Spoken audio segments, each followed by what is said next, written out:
हाँ हाँ, thank you ji sir जी। सच में आपने इतना अच्छा मौका दिया हम दोनों को कि हम दोनों इतना अच्छा काम करने से रह ना पाए और एक अच्छा प्रोडक्ट आपके लिए चुनकर ही हम ला सके। तो ये सब आपकी मेहरबानी है सर जी, जो आपने हमें इतना बड़ा मौका दिया। इसलिए तो हम सब इन कामों में इतने माहिर हो चुके हैं कि किसी भी लेवल तक इस प्रपोज़ल और प्रेजेंटेशन को किसी के भी सामने रिप्रेजेंट करवा सकते हैं। और ये सच में एक बहुत बड़ी बात है हम दोनों के लिए। जयवंत भी कितना एक्साइटेड था इस प्रपोज़ल पर काम करते हुए। हम दोनों साथ बैठे थे कितने दिनों इस प्रपोज़ल पर काम करते करते, और इसमें मैंने हम दोनों की एक्साइटमेंट बहुत पास से देखी है, जिससे कि हमारे इस काम की तरफ की लगन का आपको पता चल रहा होगा। बस फिर क्या, चीज़ें तो एक्सप्लेन करनी थी जो हमने कर दी। दबाव तंत्र तो आप बना ही लोगे, जो आपका स्ट्रॉन्ग पॉइंट है, और उसमें तो आप महारत हासिल कर चुके हो। मैं तो मेरे लेवल पर ऐसा ही समझूंगा कि ये प्रपोज़ल तो मुख्य सेवक जी की तरफ से थ्रू हो चुका है, वो भी आज की डेट में ही। रही बात उनके एक्सपर्ट की, एक बार आपने दबाव तंत्र यूज़ किया, वो एक्सपर्ट तो अपने मुख्य सेवक जी के ऑर्डर्स के बाहर कभी नहीं जाएंगे, क्योंकि एक बार मुख्य सेवक जी अपने हाथ में आ गए तो इस प्रपोज़ल को पास करवाना कोई नहीं रोक सकता। और ये एक पत्थर की लकीर है, पत्थर की लकीर। सच में आपके दबाव तंत्र के आविष्कार को सोचना सच में ही एक बहुत अच्छी बात है, और हमारे लिए आगे जाकर बहुत अच्छा काम करेगी। ये बहुत कुछ सीखने मिल रहा है आप सबसे, सच में। अगर अच्छा सोचोगे तो अच्छा करोगे भी जनार्दन, ये सब उसी का हिस्सा है।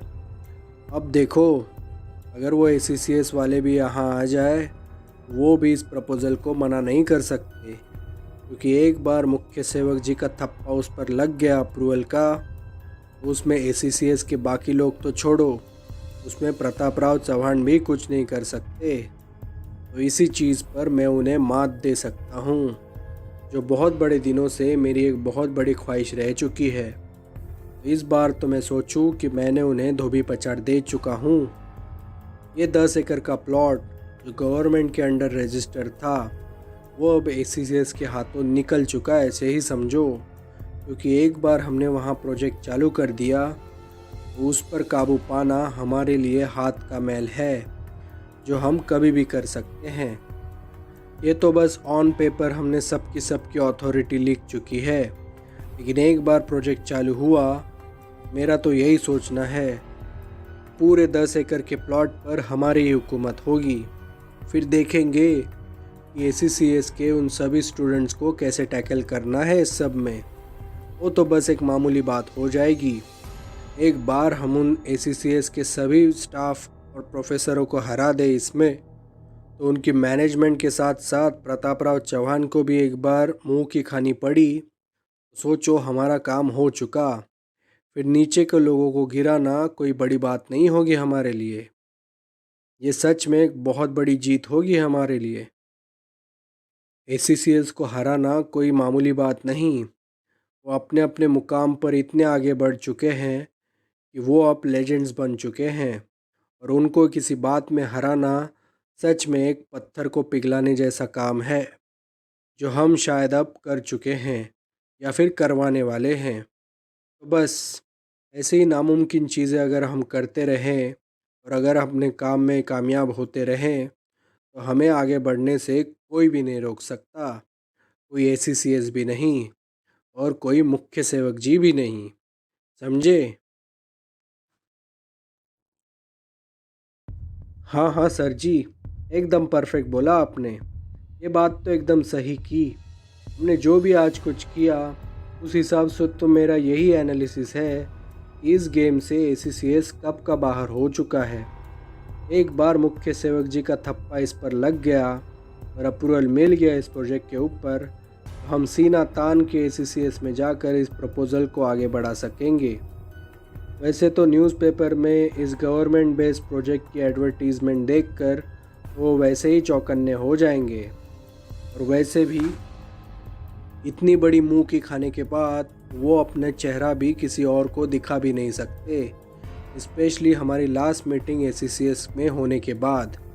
वहाँ तो हर कोई उछल कूद कर रहा था स्टूडेंट बेनिफिट्स और एसीसीएस के भले के बारे में। तो अब उस मीटिंग के बाद इतना बड़ा धक्का पचा पाना उन सब के लिए आसान नहीं होगा। मैं तो भाई उन सब की शक्लें एक साथ देखना चाहता हूँ, जिससे कि मुझे मेरी जीत पर घमंड हो। सच में ऐसे अपोनेंट्स के सामने तो अपना घमंड जाहिर करना ही अच्छा होता है, ताकि वो अपनी गिनी चुनी शक्ति भी खो दे और अपने सामने घुटने टेक दे। बस यही तो हम चाहते हैं, ताकि हमारी बादशाहत कायम रहे और कोई भी हमें अपोज ना कर पाए हमारे कामों में।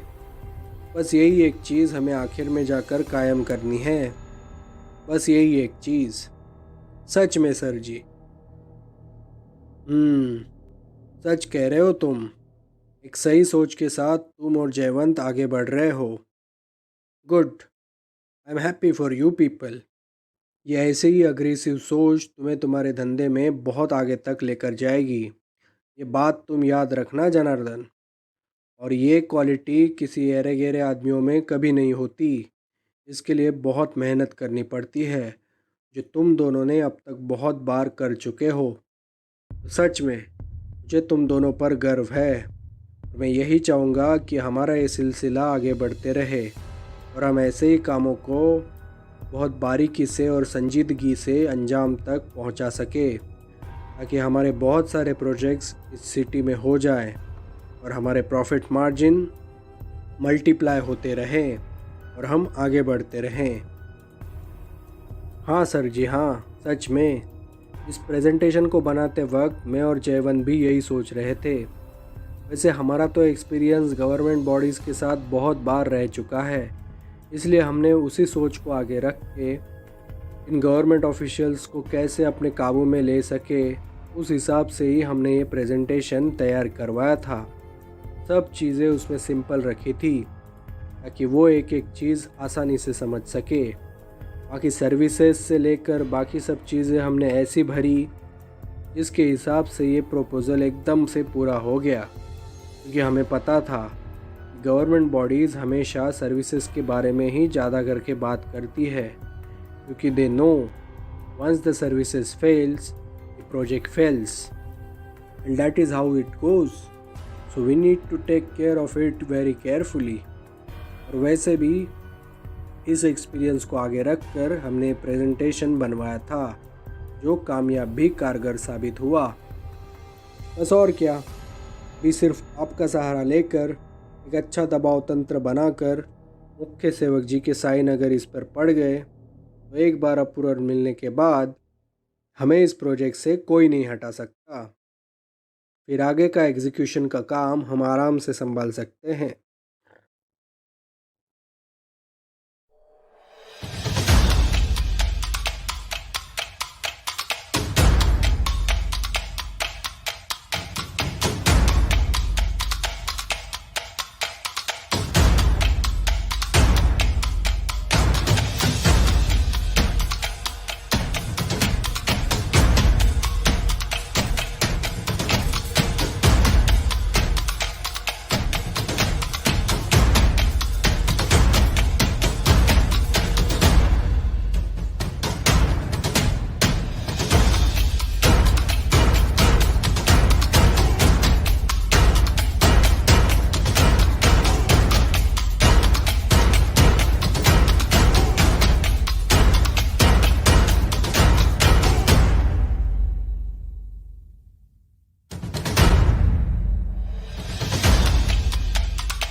सच कहा तुमने जनार्दन।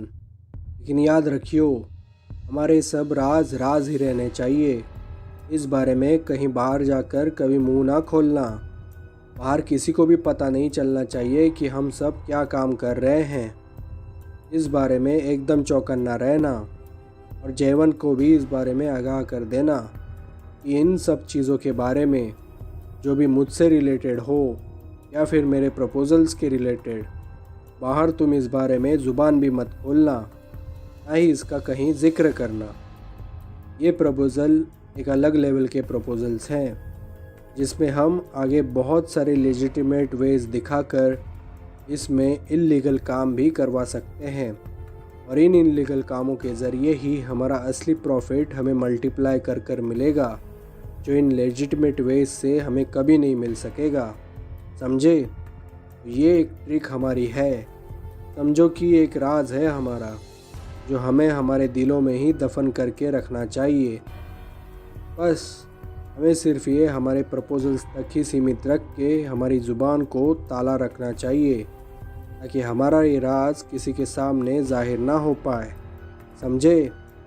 तुम दोनों के लिए मेरे दिल में बहुत ही हाई रिगार्ड्स हैं और तुम एक मंजे हुए बिजनेसमैन भी हो अपने अपने फील्ड के, तो इसलिए तुम दोनों पर मैं हद से ज़्यादा विश्वास भी करता हूँ। तो इसको एक सही दिशा में तुम चैनलाइज करके इसका बहुत सारा फ़ायदा तुम उठा लो, वो भी एक सही दिशा में। कहीं ऐसा ना हो कि एक वक्त के बाद हम एक दूसरे से चिढ़ जाएं। हमें रैपो बना कर ही रखना होगा, वो भी किसी भी हाल में। अगर हम तीनों एक साथ मिल जाएं तो ऐसे ही बहुत सारे प्रपोजल्स हम क्लियर करवा सकते हैं और एक दबाव तंत्र बनाकर मैं भी उसे अप्रूव करा कर ले सकता हूँ। फिर बाद में तुम तुम्हारे बिजनेस स्किल्स को आगे बढ़ाकर इस प्रोजेक्ट को गाइड करा सकते हो, एक डमी मैनेजमेंट को मुहैया कराकर। और वही चीज़ हमारे लिए आगे जाकर काम करेगी ताकि हम हमारे हाथ बहुत क्लीन रख सके, ताकि किसी भी तरह की गंदगी आगे जाकर हो तो हम हमारे साफ हाथ सबके सामने उठाकर दिखा सके इसमें हमारा कोई हाथ नहीं था और इस सब का ब्लेम हमारे डमी मैनेजमेंट पर आ जाए और हम सब बचे रहें। लेकिन ऐसा सोचो कि ऐसा वक्त कभी ना आ पाए और हम हमारे कामों में सदियों तक बने रहे। क्यों? मेरी ये सोच कैसी लगी तुम्हें जनार्दन? जी सर जी, एकदम सही कहा। आपका तो एनालिसिस एकदम परफेक्ट ही होता है बिजनेस के बारे में। सच में जितना भी आपने कहा है एकदम ही सच था। लेजिटिमेट वेज से जितना भी प्रॉफिट होगा उससे कहीं गुना प्रॉफिट तो हमें इल्लीगल कामों में करके मल्टीप्लाई कर कर मिल जाता है और इसी प्रॉफिट को तो हम प्रॉफिट मानते हैं। बाकी पीनट्स प्रॉपर्टी का बिजनेस कोई नहीं करेगा। अगर इस शहर पर राज करना हो तो आदमी ऐसे ही नहीं बड़ा बनता, वो ऐसे ही कुछ ट्रिक्स को यूज़ करके अपने प्रॉफिट मार्जिन को मल्टीप्लाई करा देता है और उससे वो कहीं बाकी बिजनेसमैन से मीलों आगे चला जाता है और उसे पकड़ पाना कोई औरों की बस के बात नहीं। इसलिए वो न्यूमेरो उनो बन के इस शहर पर राज करते हैं राज। बस हमें सिर्फ इसी बात पर कायम रहना है और आगे बढ़ना है आपके साथ। तुम सिर्फ मेरा साथ देते रहना जनार्दन, और जयवंत को भी अपने साथ रखना। हम जितना दूर तक जाएंगे ऐसे ही बहुत सारे काम हम करा सकते हैं, वो भी बिना किसी दिक्कत के। इस शहर में एक रैपो बनना बहुत मुश्किल होता है, लेकिन एक बार ऐसा रैपो बन गया तो समझो बहुत दूर तक हम इसे खींच सकते हैं। और एक बार हमें ऐसा रैपो मिल गया तो ऐसे केमिस्ट्री के साथ हम कितना भी बड़ा प्रपोज़ल हो और कितना भी वो टेढ़ा हो उसे इल्लीगल वेज में कन्वर्ट करके अपना प्रॉफिट मार्जिन मल्टीप्लाई करके इस शहर पर राज कर ही सकते हैं। और ये कोई नामुमकिन सी बात तो है नहीं। बस इसे एक राइट तरीके से चैनलाइज करके एक अच्छा प्लानिंग सामने रख कर उसे एग्जीक्यूट करके उसे एक रियलिटी में तब्दील करना होता है। और बस हम तीनों तो इस काम में बहुत माहिर है अपने अपने फील्ड में, और हम तीनों को इस सब में एक साथ रहकर ही आगे बढ़ना होगा ताकि हमें कोई पकड़ ना पाए। रही बात पॉलिटिकल प्रेशर्स की और पॉलिटिकल डिप्लोमेसी की, मैं उसमें तुम दोनों को आराम से संरक्षण दे सकता हूँ ताकि कोई भी आकर तुम दोनों को हाथ ना लगा पाए। अगर भविष्य में जाकर ऐसी कोई उलझन तुम्हें छेड़ रही होगी, मैं उसमें तुम्हारी मदद आसानी से कर सकता हूँ और इसमें तुम्हें आसानी से राहत मिल सकती है। और रही बात मेरे प्रपोजल्स की, तो मुझे भी उन्हें आगे बढ़ाने के लिए तुम जैसे ही होशियार बिजनेसमैन की ज़रूरत होगी। जो तुम अगर मेरे साथ लंबे समय तक रहे तो तुम्हें इसमें बहुत सारा फ़ायदा हो सकता है। तो इस बारे में तुम इंडिविजुअली बहुत आगे तक सोच सकते हो और तुम्हारा प्रॉफिट मार्जिन कितना मल्टीप्लाई हो सकता है ये भी। वैसे अगर इस शहर में 2 दूनी 4 ही करना है तो ऐसे बिजनेसमैन बहुत बड़े पड़े हैं, लेकिन उनसे अगर हमें हट के आगे बढ़कर सोचना है तो ऐसे ऐसे बड़े बड़े रिस्क हमें लेने ही होंगे। और मुख्य सेवक जी तो मेरे ही दोस्त हैं और मुझे पता है उनसे काम कैसे करवा लेना है। एक दबाव तंत्र बनाकर ही हम उन्हें अच्छी तरीके से टैकल कर सकते हैं, वरना उनका काबू में आना बहुत ही मुश्किल बात है। एक स्ट्रेट फॉरवर्ड नेता जो है सबके दिलों में, इस जनता के दिलों में, वही तो इमेज है उसकी। बस इसी इमेज का हमें फ़ायदा उठाना है और अपने अपने कामों में आगे बढ़कर अपना अपना फ़ायदा आगे बढ़ाना है। बस यही सब चीज़ें सोचकर ये सब काम हम कर रहे हैं, बस यही। जी सर जी, एकदम परफेक्ट कहा आपने। जयवंत भी उस दिन इसी बारे में बात कर रहा था कि आपके जो भी अनुमान है एकदम परफेक्ट होते हैं हमेशा, क्योंकि आपको इस पॉलिटिकल डिप्लोमेसी के बारे में इतना कुछ पता है कि हवा का रुख किस तरफ जा रहा है वो भी आप बता सकते हो। उस हिसाब से इन प्रोजेक्ट्स को आगे बढ़ाना फिर एकदम से आसान हो जाता है। इसलिए तो हम सब कहते हैं कि सिर्फ एक बिजनेसमैन बनना ही काफ़ी नहीं होता। अगर किसी पॉलिटिकल लेजेंड का तुम्हारे सर पर हाथ हो तो तुम कहीं से कहीं और निकल जाते हो और फिर कोई और तुम्हें छू भी नहीं सकता इस पावर गेम के ज़रिए। सच में एक बहुत बड़ी उपलब्धि है हम जैसे बिजनेसमैनों के लिए, ताकि हम हमारे धंधों में आगे बढ़ सकें। सच में बीच में जो आप हमें चिल्लाते थे, हमें संजीदा तरीके से गाइड करते थे, उसका आज गहरा असर मुझे आज देखने को मिल रहा है। ये सच में एक बहुत बड़ी लर्निंग है, लर्निंग कर्व जिसे हम कहते हैं वो।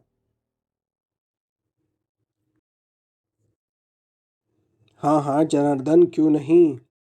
मेरे अनुभव के द्वार तो तुम जैसे बिजनेसमैन के लिए हमेशा खुले रहेंगे और तुम्हें हर चीज़ में मेरी मदद मिलती रहेगी, अगर तुम मेरे साथ बने रहे तो ही।